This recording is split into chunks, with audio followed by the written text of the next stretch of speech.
Welcome. Thank you for joining this press conference. We will be exploring oil and gas expansion threats to tropical forests in the Amazon and Congo basins. My name is Tyson Miller. I'm the Executive Director of InSight and appreciate you being here. InSight is a small organization focused on mapping threats to people, nature, and climate. And I'm joined by my esteemed colleagues who will also be speaking about the threats facing their lands and forests and communities as well, and we'll focus on exploring solutions in addition. So on my left here is Domingo Peas. He is an indigenous leader from the Achuar Nation in Ecuador, and he's also a representative of the Amazon Sacred Headwaters Initiative. On his left is Alicia Guzman, who is the director of Standout Earth's Amazon program, and is also the co-coordinator of Amazonia for Life, initiative to protect 80% by 2025, and Harrison Noko from Cameroon, and he is the CEO of Ajesh. So very briefly, and I would encourage you to go to our website, earth-insight.org. Today we are releasing Crisis Point, and Crisis Point is presenting maps and analysis showing the scale of the threat facing the planet from oil and gas expansion. So despite the IEA's call to keep oil and gas underground and to not expand further, with current forecasts by 2030, government production plans would lead to around 240% more coal, 57% more oil, and 71% more gas than would be consistent with limiting global warming to 1.5 degrees C. And one highly problematic trend that we're seeing is expansion threats to critical ecosystems, forests, and other ecosystems around the planet, which we need to stabilize the climate and to address the biodiversity crisis, and also for indigenous and human rights concerns and justice. I'll just mention some of the top highlights from our research, where you can see some of the maps and the analysis. The screens are a bit small, so we're not doing a projection today.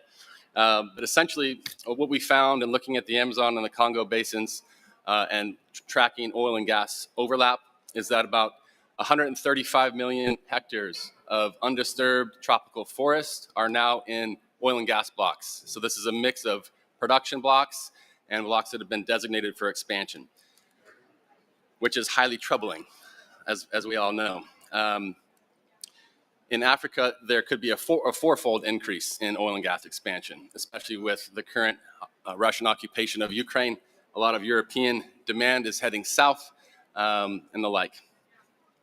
But it's not just impacts on these critical forests that we need to keep standing. It's also impacts on the people.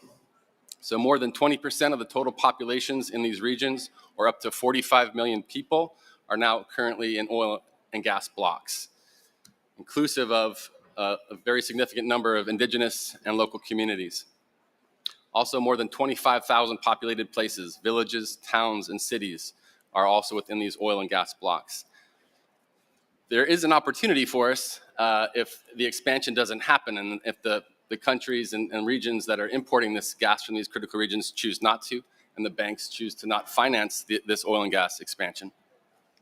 And lastly, in the Amazon, there's good mapping and analysis and a sense of indigenous territories. And so indigenous territorial overlap in the Amazon is about 25 million hectares in oil and gas blocks, which is highly troubling. And Domingo will be able to speak to the challenges that he and others face in that region, and also present a range of solutions that are in play. So that's sort of the rundown of the threat. And now we're going to hear actually, we'll hear from Harrison next, and then we'll go to the Amazon. So Harrison, if you'd like to speak about the threats facing the Congo region and your vision for solutions, that'd be wonderful. Okay. Thank you, Tyson, and welcome everybody to this session. I'll start by just explaining a small history of my experience on a personal basis. Some few years back, I had a trip through the coastline of Cameroon, wherein we had to do some work with some communities because we had this convention signed between Cameroon and Nigeria, ceding part of the Bakassi Peninsula, where there is the drilling of oil taking place. And my conversations with some of the communities there, or the fishermen and the rest, was they presented very precarious situations with the oil spilling that is taking place around their area and the effect it's having on their livelihoods. They are barely fishermen. And you could see how it's affecting the biodiversity and the mangroves, particularly. We all know the richness of carbon stock within mangrove area.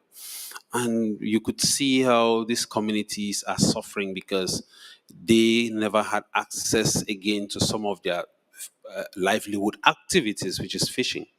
Moving from the coastline, I worked with some communities in the landscapes where we're doing community participatory mapping and land use planning. And some chiefs were saying, oh, we had some guys around here who were doing exploration for gas exploration and the rest. And there's one turn and asked, Mr. Harrison, please, what is this all about? Because we know this the Limbe oil refinery, all the income and whatever is coming, it's just for the government. The community people are virtually gaining nothing apart from the council. And it gives me the sense of direction to see that the communities are getting aware of some of this devastating situation on oil and gas expansion in the area, in their communities. And in this regard, I said, okay, what do? We had to look at what are the devastating situations, and we embarked on independent monitoring of some of these activities, not only on oil and gas, but also on logging concessions and other agro industries that are expanding in the communities. And behold, the situation on biodiversity is disastrous. So we need to work hard to make sure that we stop this expansion because it is deteriorating our primary forests. Our primary forest stock that is rich in carbon, the mangroves are also rich in carbon. They are getting extinct, they're degrading by the day and heavily polluted. The rate of pollution from oil and gas is devastating. It's not only affecting the biodiversity, the plants and animal, but human. You need to come. We're doing some well-being programs in some of these communities, and the health situation there is deteriorating every day. Worse still, they don't have access to some health care facilities, and even where they don't have sufficient medical attentions. So we can imagine the causes and the health challenges as a result of pollution. So it is in this regard that I stand here today to fight against the expansion of oil and gas in our primary forests, in our communities, and we should take rigid measures to involve our communities and indigenous people in the management of the primary forests, in the management of and protection of their landscape. And that is why my organization is pushing the program on community participatory mapping and land use planning, because they need to understand what they have in terms of resources, and you work with them to plan on how they intend to manage this landscape in the next 20, 50, 100 years. We all come with programs, and it becomes our program. If you don't involve the community, the indigenous people in your activities, it becomes your project and not their project. So in doing that, we must make sure that the community well-being are taken into account and not alternatives. I am totally against alternative. We should add value on what the community people are doing and not changing their their cultural practices or their cultural diets. Unfortunately, we have very wonderful programs that we take them to wrong directions. So we should make sure that we improve on the livelihood of the people, protect the biodiversity, protect the forest, protect the mangrove, protect the landscape, do thorough planning, and at the same time make sure that we add value. We add value to what the people are doing. But notwithstanding, we must make sure that the government integrates this into the system such that we should have legal bargaining. Thank you. Thank you, Harrison. Wonderful.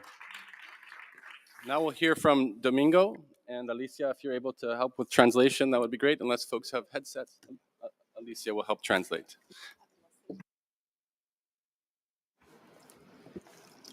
Entonces, frases cortas y yo le voy Ya, traduciendo. está bien.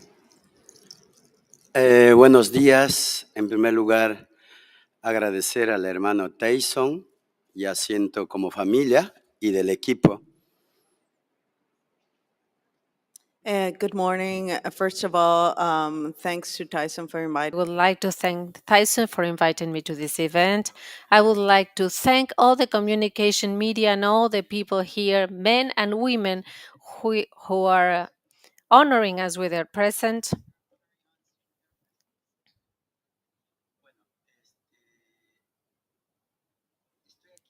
I am here representing a program, Sacred Basing Initiatives, that is made up by 2 countries, the initial indigenous people from Ecuador and Peru, 26 communities and nationalities both from Peru and Ecuador.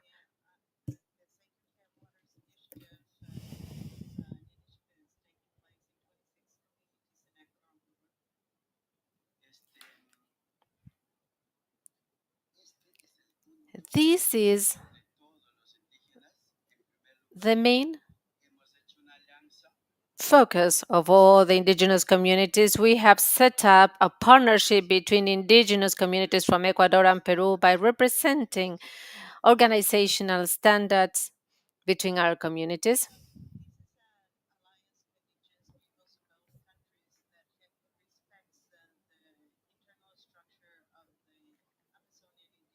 Organizations, IDESEP and Confini.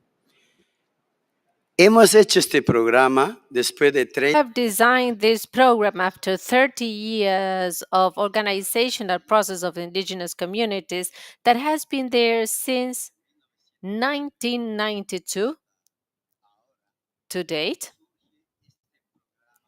This program has come about because all the countries from the Amazon forest are subject to the same threats and the same problems. Creating the structure within the indigenous organizations of both countries. We started organizing since 1992, and because we have common problems in all the Amazonian countries. Creo que el ser humano es ambicioso. I believe that human beings are ambitious and comfort, and this history of development is not taking us to the right destination.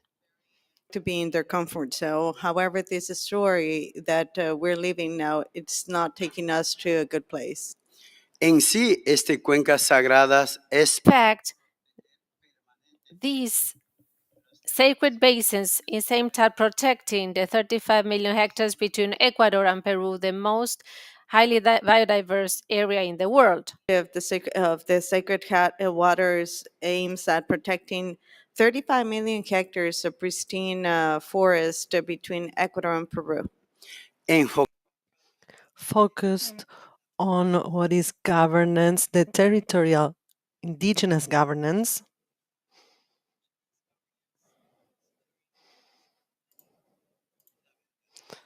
a true ecological transition that I call human transition. We have to think differently, to open our minds and to work with our hearts.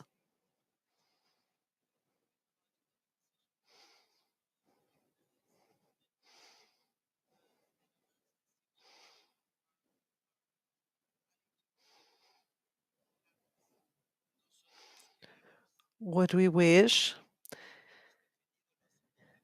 we have already defined is everything that is oil and mining to leave it under earth and to take care of the forest.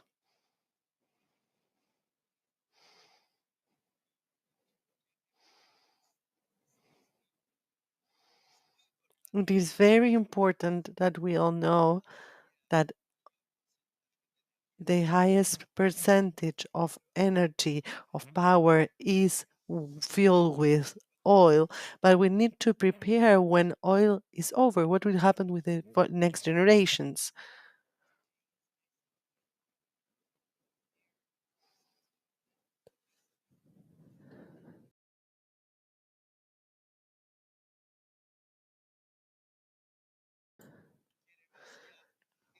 We want to focus ourselves on bioeconomy with tourism programs, diversified products that are non monoculture, and to have an added value to Amazonian products to the national and international service for healthcare, for the insurance for families, and the diet for the well being of all population.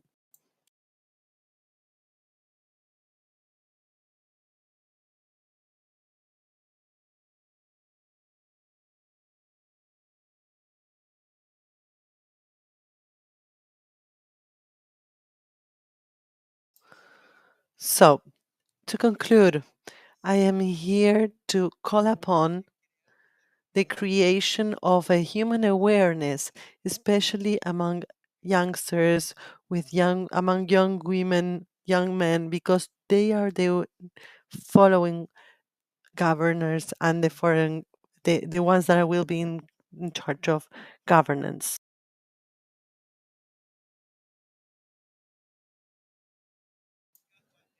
And I'm looking for alliances with our hearts, or NGOs, people. We have to gather to work together and to leave companies behind and to work with indigenous people, with professionals, men and women, and to find ourselves a new path.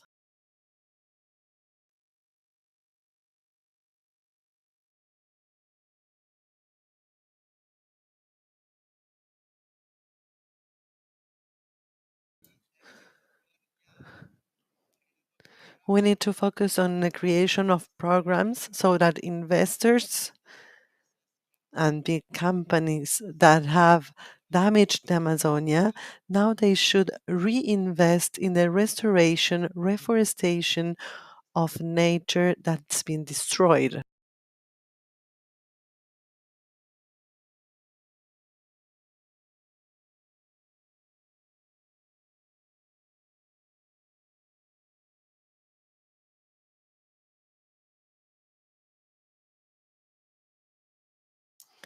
Thank you very much for this opportunity.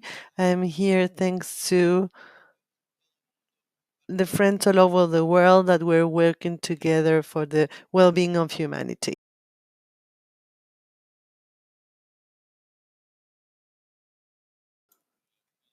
And inspiration. And Alicia, if you can speak a bit about your perspectives and also share more about 80 by 25 initiative, that would be wonderful. Hi, everyone. My name is Alicia Guzman. However, I'm not here on behalf of myself, but on behalf of a coalition of the initiative Amazonia for Life to protect 80% by 2025. So I'm sitting here representing a coalition of NGOs that in their constituency has nearly 70 million people and 550 people of the Amazonian indigenous peoples.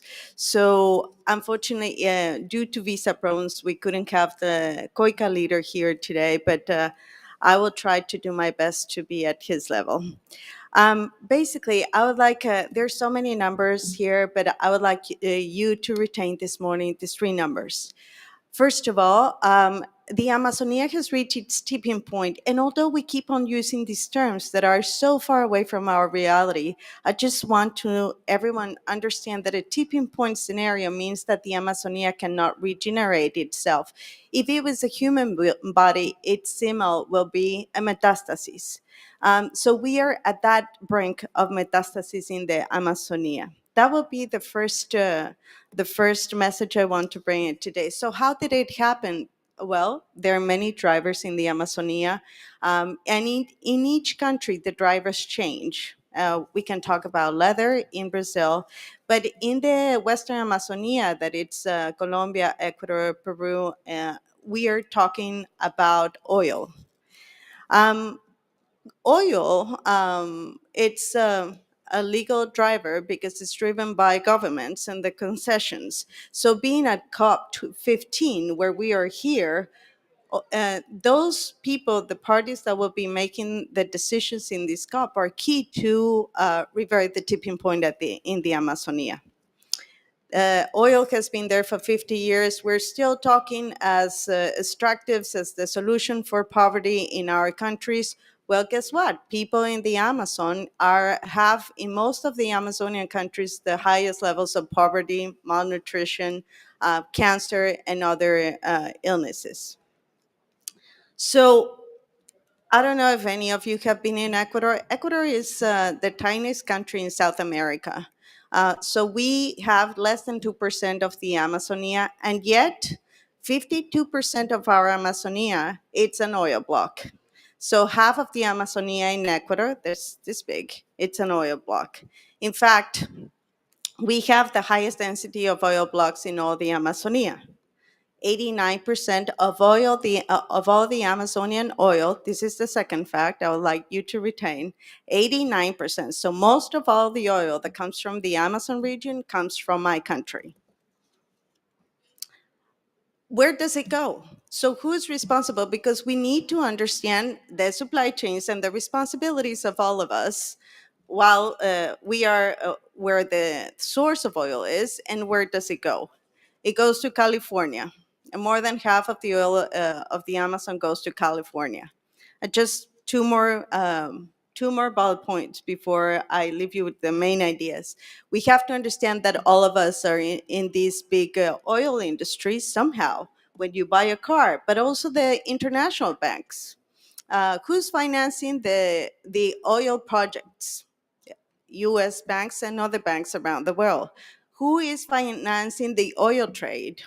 Oil trade has been financed by European banks that have stopped after a campaign pushed to visibilize their role in the Amazonian destruction. But we just have to understand that when we see the supply chain, is like the full story. We know with our research that protecting 80% is not just a dream. We know where and how to protect with the indigenous peoples of the Amazon. So we are here today just to expose what is happening and to make a call to the governments that are making decisions on behalf of all of us to take care of their decisions and the future of the Amazonia and key ecosystems in other parts of the world, as this might be the last framework, global biodiversity framework, where we can discuss the future of these ecosystems. Thank you. Thank you, Alicia. And I think just to echo the call for no oil and gas expansion anywhere and a moratorium on primary and priority forests and ecosystems, industrial activity in these places going forward. These are the places that need to be stewarded and protected for the future. And thank you for coming to this press conference. Appreciate you all. Thank you. And these folks will be available if there's any interest in interviews later, but we have to jump.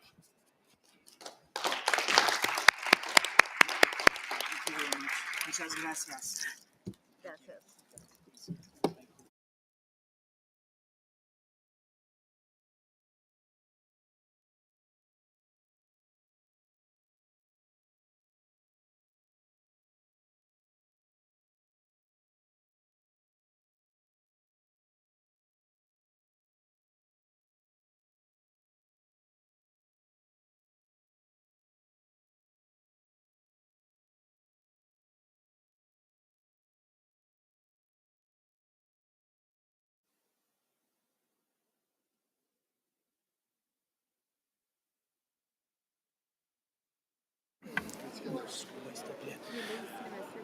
Okay, good.